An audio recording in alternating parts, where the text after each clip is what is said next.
ये जी वो रूम है जहाँ पर मैंने 15 दिन गुजारे हैं।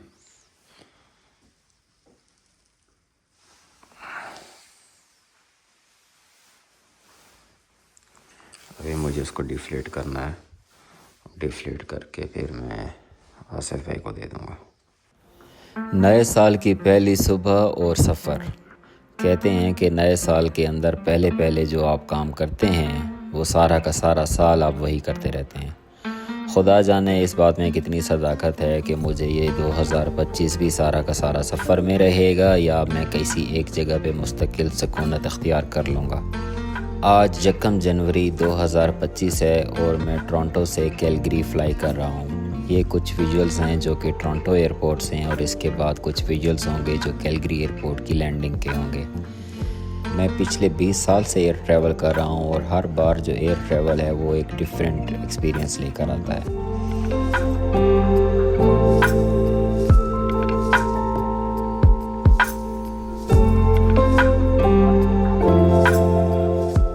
मैं फेयर एयरलाइन से ट्रैवल कर रहा हूँ कैलगरी की तरफ और मैंने ख़ुद से सीट पिक नहीं की। सिस्टम ने मुझे जो सीट पिक करके दी तो वो विंडो के साथ ही थी। मैं सारे रास्ते कुछ ना कुछ विजुअल्स आप लोगों के लिए रिकॉर्ड करता रहा हूँ, जिसमें कुछ ओंटारियो के हैं और फिर उसके बाद कुछ कैलगरी के हैं, क्योंकि बीच में बहुत ज़्यादा बादल थे तो नीचे कुछ भी विजिबिलिटी नहीं थी।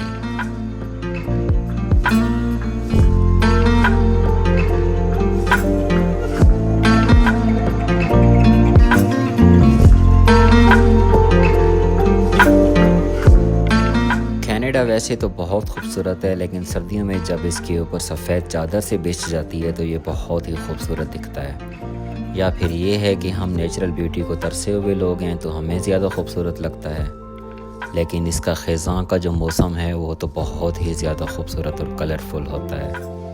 हर मौसम के मैं समझता हूँ अपनी अपनी खूबसूरती है। जो सफ़ेद चांदी की सी चादर जब बिछती है तो ये इसकी भी एक अलग ही खूबसूरती है। लें जी, हम कैलगरी एयरपोर्ट पे उतर रहे हैं और ये नीचे जो आपको शहर नज़र आ रहा है ये कैलगरी है। पेयरसन एयरपोर्ट टोरंटो से जब हमने फ़्लाई किया था तो नीचे कुछ भी बर्फ़ नहीं थी, लेकिन कैलगरी आते आते रास्ते में सारा का सारा जो लैंडस्केप था वो चेंज होता गया और नीचे का जो कलर है वो सफ़ेद होता गया।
ख़वातीनो अस्सलाम वालेकुम।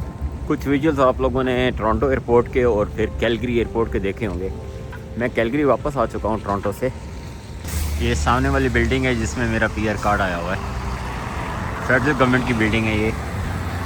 और फाइनली मुझे पीआर कार्ड 3 महीने और 10 दिन, कोई 100 डेज़ के बाद मुझे फाइनली पीआर कार्ड आज मिल जाएगा।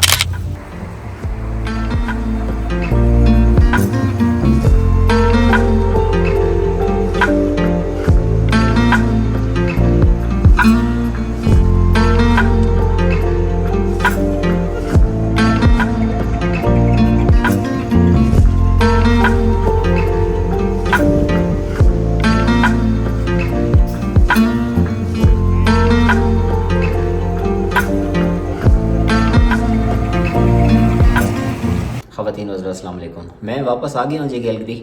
और आपने पिछली वीडियोस अगर देखी हैं तो आपको पता होगा कि मैं हैमिल्टन में था। कोई 15 से 17 दिन तक मैं हैमिल्टन में था। वहाँ पे ओंटारियो का लाइसेंस मुझे लेना था, वो मैंने लिया। फिर बिज़नेस के मामलात वगैरह वहाँ पे देखने थे, अपॉर्चुनिटीज़ देखनी थी, कुछ रिटेल स्पेस वगैरह का जो सिलसिला है वो देखना था, सामान कुछ दुबई से पहुंच रहा था उसको देखना था। तो वो काफ़ी सारे मामलात में वहाँ पे स्टार्ट करके आया हूँ और आया हूँ यहाँ पर। अब कैलगरी तकरीबन 1-2 महीने तो कैलगरी में रहेंगे हम लोग, और फिर जब यहाँ की लीज़ ख़त्म होती है तो फिर हम ओंटारियो मूव कर जाएंगे। आज की वीडियो है जी पीआर कार्ड के हवाले से, बहुत इंपॉर्टेंट वीडियो है ये।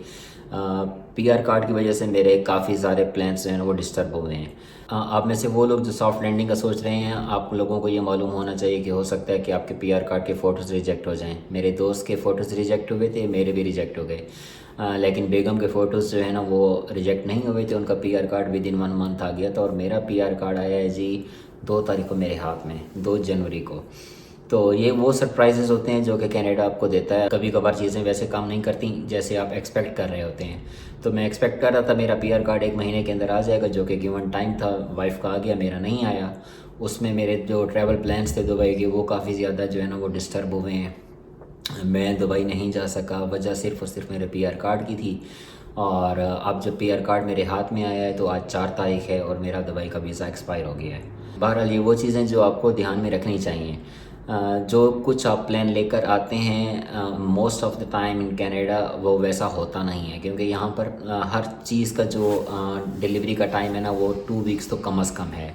2 वीक्स के बाद अब कनाडा पोस्ट जो है वो स्ट्राइक पे चला गया। वैसे मेरा पीआर कार्ड की जो डिलीवरी टाइम थी वो 1 महीना थी, ठीक है जी। 1 महीना तक तो मैंने इंतज़ार किया, बेगम का है, मेरा नहीं आया। तो मुझे 1 महीने के बाद ईमेल आ गई उनकी तरफ से कि आपके फ़ोटोज़ जो हैं वो जो हमारी रिक्वायरमेंट है उससे नहीं मिलते, तो आप फिर से भेजें। मैंने सेम डे फ़ोटोज़ भेज दिए। फिर उसके बाद उन्होंने तकरीबन 25 दिन और लगाए।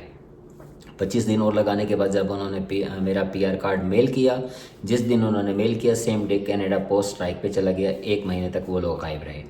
तो मेरा तो जितना भी ट्रैवल प्लान था वो दुबई का वो सारा का सारा चौपट हो गया, मैं नहीं जा सका। उसके बाद अब जब पीआर कार्ड मेरे हाथ में आया तो अभी भी कनाडा पोस्ट वालों ने डिलीवर नहीं किया। मैं ख़ुद जाकर यहाँ पर कैलगरी में उनकी फिर IRCC की तरफ से ईमेल आ गई थी कि आप कैलगरी में एक बिल्डिंग है उसकी फेडरल गवर्नमेंट की, वहाँ से जाकर आप ख़ुद पिक कर लें। तो मैंने पीआर कार्ड वहाँ से पिक किया। फ़ोटोज़ का मसला ये होता है कि फ़ोटोज़ आपके रिजेक्ट हो जाते हैं और ये नॉर्मल है।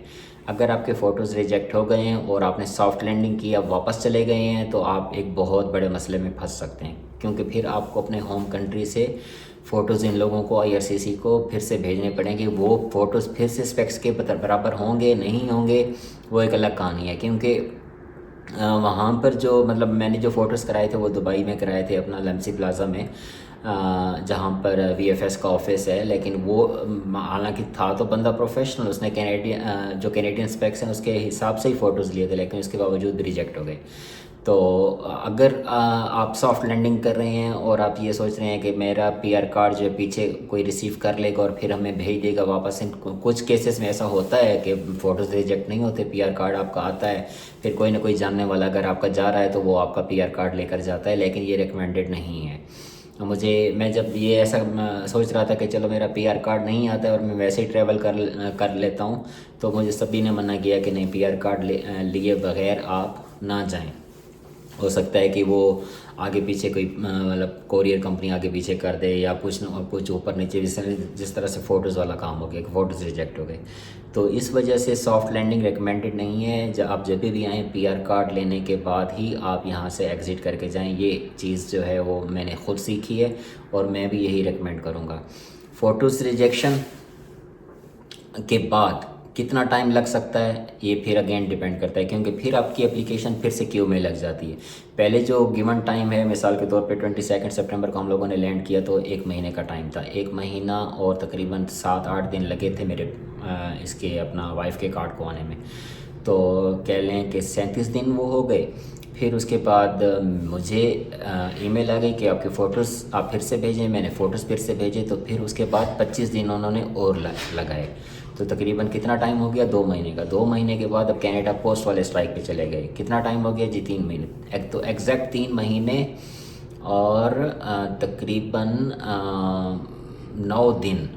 अगर 22 सितंबर से लेकर 2 जनवरी तक लेखें तो अक्टूबर, नवंबर, दिसंबर और हाँ 3 महीने और 9 दिन, 3 महीने 9 दिन तक ये मेरा PR कार्ड मुझे मेरे हाथ में नहीं आया। तो ये हो सकता है कि जो आप प्लान्स लेकर आ रहे हो यहाँ पर कनाडा में, चीज़ें वैसे काम ना करें। बहुत सारे लोग सॉफ्ट लैंडिंग का पूछते हैं, मैं खुद सॉफ्ट लैंडिंग का सोच रहा था। अगर सॉफ्ट लैंडिंग करता तो मैं तो किसी डिज़ास्टर में फंस जाना था मैंने। तो रिकमेंडेड यही है कि आप जब आएँ तो फिर आप PR कार्ड लेकर ही वापस आएँ। और मैंने वैसे एक वीडियो देखी थी, एक इंडियन कपल था, तो उन लोगों ने जैसे लैंड किया वो सॉफ्ट लैंडिंग करे थे। उनको ये चीज़ पहले पता थी कि हो सकता है कि फ़ोटोज़ रिजेक्ट हो जाए, तो उन्होंने फिर से यहाँ पर फ़ोटोज़ कराकर किसी न किसी को पकड़ा दिए कि अगर फ़ोटोज़ रिजेक्ट होते हैं तो आप हमारे बिहाफ पे IRCC को भेज दीजिएगा। ठीक है जी। तो ये भी एक तरह का वो सीन है, लेकिन ये सारे के सारे मामला बहुत ज़्यादा रिस्की हैं। अगर फ़ोटोज़ रिजेक्ट हो गए तो फिर बहुत ज़्यादा मसला हो सकता है। तो रिकमेंडेड यही है कि आएँ, सॉफ्ट लैंडिंग करें, तो उस वक्त तक आप यहाँ पर स्टे करें जब तक आपका PR कार्ड आपके हाथ में नहीं आता। PR कार्ड महीना 2 महीने लगते हैं, 3 महीने लगते हैं, जब भी आए। फिर उसके बाद आप वापस जाना चाहते हैं, वापस जाएँ, क्लोजिंग वगैरह करें जहाँ पर भी आप रहते हैं, और फिर उसके बाद आप यहाँ पर आकर अपनी फुल फ्लेज जो लाइफ है वो स्टार्ट कर सकते हैं। तो ये फाइनली मेरे हाथ में आया है, कोई तकरीबन 100 दिन के ऊपर हो गए हैं शायद। तो इसके चक्कर में मेरे सारे के सारे प्लान्स जो है वो चेंज हो गए हैं, ट्रैवल प्लान्स चेंज हो गए हैं। दुबई का वीज़ा मैं नहीं रख सका। Canada is full of surprises. जिस तरह से चीज़ें इंडिया, पाकिस्तान या दुबई में काम करती हैं जितनी तेज़ी से कनाडा में वैसे नहीं करती। एक तो ये है कि यहाँ पे लैंड डिस्टेंसेस जो हैं वो एक सिटी से दूसरे सिटी का वो बहुत ज़्यादा है, तो ये भी एक रीज़न हो सकती है। इसके अलावा यहाँ पे ब्यूरोक्रेसी जो है वो भी बहुत ज़्यादा स्लो काम करती है। कोई भी चीज़ जो है वो तकरीबन कह लें कि अगर आप अप्लाई करते हैं तो वो 2 वीक्स से पहले तो इम्पॉसिबल है कि आपके हाथ में आए। ये है जी मेरी आज की वीडियो में अपडेट। PR कार्ड फाइनली मेरे हाथ में आ चुका है, तो अब मैं ट्रैवल कर सकता हूँ कहीं पर भी, जहाँ कहीं भी जाऊँगी। क्योंकि वापसी के ऊपर आपको सिर्फ़ और सिर्फ कनाडा में एंट्री अगर आपके पास PR कार्ड है तो मिल सकती है, अदरवाइज़ फिर आपको वो टेम्परेरी एक वो होता है वीज़ा, जो कि आपको फिर से अप्लाई करना पड़ता है एम्बेसी में, और फिर आपको लैंडिंग पेपर भी साथ में भेजना पड़ता है। और उसके बाद आपको वो फिर 1 टाइम एक एंट्री का वीज़ा आपके पासपोर्ट पे स्टैम्प करके देते हैं, जिसमें मैं नहीं चाहता था, क्योंकि वो तकरीबन फिर अगेन उसका जो स्टैंपिंग का पीरियड है वो तकरीबन 2 महीने का था।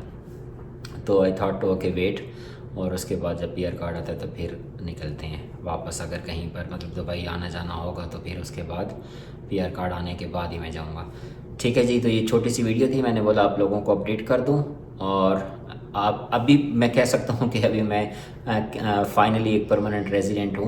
परमानेंट रेजिडेंट आप हो जाते हैं जिस दिन आप एयरपोर्ट पे लैंड करते हैं और आपका जो लैंडिंग पेपर है वो स्टैम्प कर देता है वीज़ा ऑफिसर, उस दिन से आप परमानेंट रेजिडेंट हो जाते हैं। क्योंकि बाकी मामला जितने आपकी इंश्योरेंस वगैरह है या SIN नंबर है, वो सारे मामला आपके हो जाते हैं हेल्थ इंश्योरेंस वाले। लेकिन ट्रैवल आप नहीं कर सकते उस वक्त तक जब तक आपके पास PR कार्ड आपके हाथ में ना आए। तो PR कार्ड हाथ में आता है तो उसके बाद आप ट्रैवल कर सकते हैं। ये छोटी सी वीडियो थी, मैंने बोला आप लोगों को अपडेट कर दूं।